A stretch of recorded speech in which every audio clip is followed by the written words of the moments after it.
Hi. Today, I'm going to explain a thriller drama film called Monolith. Spoilers ahead. Watch out and take care. The movie begins with an advertisement from a futuristic car brand named Monolith. The presenter from the advertisement states that the car is awarded as the safest car in the world and has a number of unique safety features. He claims that the car is extremely modern and has several features like unbreakable glass, strong tires, rigid body, and many more to keep its riders safe from every possible theft and damage. An AI-connected smartphone app is used to control all the features while being inside the car. A virtual assistant called Lilith helps to interact with the user interface of the car. In the next scene, we see a mother carrying her kid inside the same AI car to his granny's home. While talking to the AI assistant Lilith, we get to know that the mother's name is Sandra and her 2-year-old son is David. Her husband, Carl, is a pilot who could not join them due to his busy schedule. The car is so advanced that it can even detect the weight of the passengers inside the vehicle. Later, Carl calls them and informs them that he is at the Central Airport after his duty and misses them a lot. Just then, someone knocks on the door and Carl says his goodbye and leaves. Meanwhile, David starts becoming fussy, so Sandra hands him her smartphone to keep him occupied. Quiet down, David, and check your DMs. After some time, Sandra takes a halt at the gas station on the side of the road. She then takes David inside the washroom and changes his diapers, while some girls are seen giggling. The gas station also has a supermarket, where Sandra buys her son his favorite snacks. While paying at the counter, Sandra notices someone trying to break into her car outside. Instead of being worried, she just takes out her smartphone and locks the vehicle using the smart app. As Sandra is busy inspecting the situation, she doesn't even notice that David has been separated from her. After she realizes that David is lost, she screams and searches for him around the supermarket. She rushes outside and even calls a stranger, assuming that David is with him. She seems to be totally freaked out until she finds David with the same 3 ladies whom she met earlier at the washroom. Sandra immediately puts David into her car and activates the vault mode feature. This disengages her from what's happening outside, and she finally breathes a sigh of relief. After leaving the gas station, Sandra still has a long distance to drive until they reach her mother-in-law's house. Due to the long ride, Sandra feels bored and decides to call her childhood friend, Jessa, to check on her. Jessa receives the call and informs her that she is near the Central Airport at a hotel. She even tells that she has been staying at the hotel with Carl. Sandra is devastated at the revelation of her friend having an affair with her husband.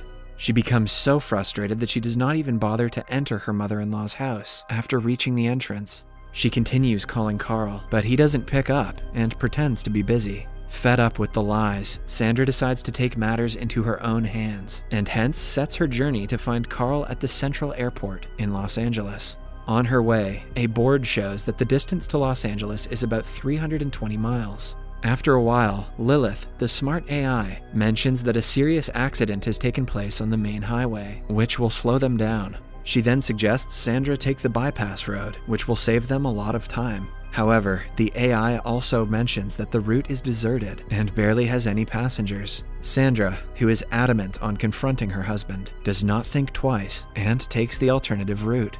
Later, it gets dark, and Sandra starts to feel difficulty in driving the car. The fog on the way also intensifies, which affects her vision of the road in front of her. On her way, she finds no human settlements or any other vehicles. However, she finds an electrical substation located in the middle of nowhere. She glances over the place but soon drives away. The place is so deserted that the only beings present there are wild animals. Suddenly, a nervous Sandra loses her focus and crashes into a deer which was trying to cross the road.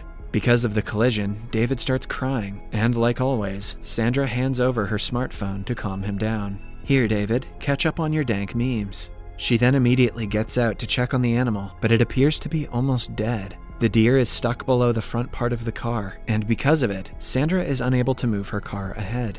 As Sandra is trying to figure out the situation, she forgets that she has left David alone in the car. Meanwhile, as David is playing with the cell phone, he accidentally opens the AI car app. He moves his finger around the opened app and without Sandra's notice, activates the vault feature of the car. This feature protects the passengers inside from all kinds of disturbances and danger. Sandra realizes the gravity of the situation and tries her best to open the door, but it's already too late. As Sandra is locked outside the car, she tries her best to make the 2-year-old David switch off the vault mode, but he doesn't understand a word and simply keeps on playing with the phone. Later, Sandra panics and starts shouting at the little kid, which startles him, and he drops the smartphone under his seat. Here, Sandra gets to know that the monolith car's features are not just an advertisement, but it also performs in reality. Even when Sandra tries to break the glass with a rock, not a single scratch can be seen on the window glass. Should have gone with the Tesla. Seeing all her efforts go in vain, Sandra decides to seek other options. She begins walking back to the electrical substation which she noticed before. After some walking, she reaches the station, jumps over the fence, and cries for help. However, she gets no response, and the station seems to be empty with no workers present at the moment. After this, Sandra enters one of the rooms and finds some necessary items inside. She takes a flashlight to use at night and a big wrench to help her break the glass of the locked car. Just as she leaves the substation, she notices a wild animal following her. As Sandra rushes back, a coyote attacks her, so she climbs onto the roof of the car. Despite her best efforts to scare off the animal, it remains unfazed. In a last-ditch attempt, Sandra starts banging the car with the wrench and an alarm starts blaring, which finally makes the coyote retreat. Just then, Sandra notices David having difficulties breathing. Despite the situation, she manages to calm David, and he finally starts breathing and soon falls asleep. After a bit of thinking, Sandra too becomes tired and falls asleep on the bonnet of the car. The next day, Sandra wakes up when the sun is already bright. She then immediately rushes to check David's condition inside the car. She finds her baby weak and feeble because of his hungry stomach and dehydration. One of the features of the car also displays the temperature of the surroundings, which appear to be increasing slowly. The condition is a curse to Sandra, as the place is completely isolated with no humans around. Sandra then decides to seek help and follows the road, despite being severely dehydrated. She proceeds to walk the long journey. She also knows the risks of leaving David alone in the overheated car, but she has no choice but to seek help. Fortunately, she comes across a river where she drinks and cleans herself. After gaining some respite, she continues her journey and encounters steep hills along the path. After walking several miles, Sandra finally comes across an old airfield where she discovers a jet. Meanwhile, the temperature inside the monolith car rises up, causing it to instantly start the emergency cooling fan. After reaching the abandoned jet, Sandra enters and discovers some alcoholic drinks, a gallon of gasoline, a lighter, and a pair of spare airplane tires. She consumes some alcohol and immediately gathers the necessary items. After that, Sandra uses the gasoline to burn the 2 tires in hopes of attracting help. She then takes the gallon and fills it with the river water. Slowly, Sandra walks back to the place where she left David. In the next scene, Sandra hurries to the car and finds David all weak and turning red. She tries calling out to him, but David does not answer or move. The temperature inside the car has increased significantly, and the emergency cooling fans have become ineffective. Seeing the state of her son, Sandra immediately climbs the roof and pours the water she brought from the river, but all her efforts go into vain. Thinking that her child will have to die inside the high-tech vehicle, she again starts to hit the car window with the wrench, but it just wastes her energy. Later, Sandra tries to light a fire outside the car in hopes that the sensors will detect the smoke and open the windows, but none of this happens. Instead, the emergency cooling fans stop running to prevent the smoke from entering inside. Fatigued, Sandra falls to the ground and has a vision of her and Carl visiting the scene of the accident a year later. There, she realizes her mistakes and still blames Carl for David's death. After some time, she wakes up to a noise and finds it all to be her dream. To make the situation worse, the coyote from last night again appears in front of her. Sandra decides to hide from it and tries to climb on the roof of the car, but as the car's temperature is extremely high, she can't stay there and instead slides below the car. There, the coyote bites her leg, and this is when Sandra realizes that it is the deer that the coyote is after. As soon as the coyote drags the deer out, the car starts rolling backwards. The deer was the reason that the car was held in position. Sandra immediately gets out from under the car and tries to stop it from sliding back. Despite her best efforts, the car continues to roll, edging closer to a fall. However, a small chunk of rock obstructs the car and it finally stops. As Sandra stares from the cliff, she remembers the cartoon she saw earlier at the gas station, where the diamond was obtained after the safe was broken. She then thinks of pushing the car down to unlock the doors. Sandra is well aware of the fact that her plans might have consequences, but she is left with no other choice and decides to go with it. She grabs the wrench and starts breaking the rock which was obstructing the tire. After successfully removing the rock, Sandra purposely pushes the car down the cliff with the baby still inside.